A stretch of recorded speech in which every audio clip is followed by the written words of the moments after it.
திருப்பாடல்கள் அதிகாரம் 25. வழிகாட்டி பாதுகாக்குமாறு வேண்டல். தாவீதின் புகழ்பா. ஆண்டவரே, உம்மை நோக்கி என் உள்ளத்தை உயர்த்துகிறேன். என் கடவுளே, உம்மில் நம்பிக்கை கொள்கின்றேன். நான் வெட்கமுற விடாதேயும், என் பகைவர் என்னை கண்டு நகைக்க விடாதேயும். உண்மையிலேயே உம்மை நம்பும் எவரும் வெட்கமுறுவதில்லை. காரணமின்றி துரோகம் செய்பவரோ வெட்கத்திற்கு உள்ளாவர். ஆண்டவரே, உம் பாதைகளை நான் அறியச் செய்தருளும். உம் வழிகளை எனக்கு கற்பித்தருளும். உமது உண்மை நெறியில் என்னை நடத்தி எனக்கு கற்பித்தருளும். ஏனெனில் நீரே என் மீட்பராம் கடவுள். உம்மையே நான் நாள் முழுதும் நம்பியிருக்கின்றேன். ஆண்டவரே, உமது இரக்கத்தையும் உமது பேரன்பையும் நினைந்தருளும். ஏனெனில் அவை தொடக்க முதல் உள்ளவையே.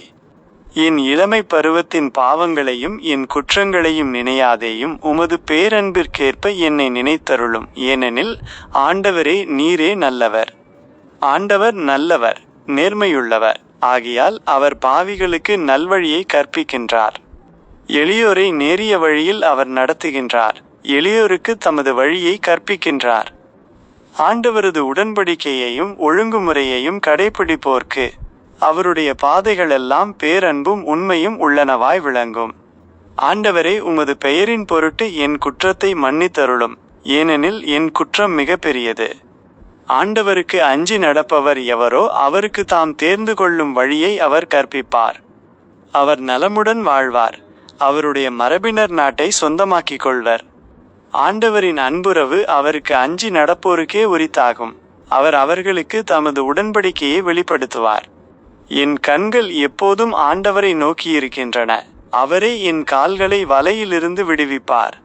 என்னை நோக்கி திரும்பி என் மீது இறங்கும். ஏனெனில் நான் துணையற்றவன், துயருறுபவன். என் வேதனைகள் பெருகிவிட்டன. என் துன்பத்தினின்று என்னை விடுவித்தருளும்.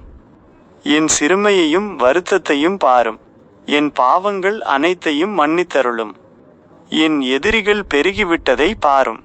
அவர்கள் எத்துணை கொடுமையாய் என்னை வெறுக்கின்றனர். என் உயிரை காப்பாற்றும், என்னை விடுவித்தருளும். உம்மிடம் அடைக்கலம் புகுந்துள்ள என்னை வெட்கமுற விடாதேயும். வாய்மையும் நேர்மையும் எனக்கு அரணாயிருக்கட்டும். ஏனெனில் நான் உம்மையே நம்பியிருக்கின்றேன்.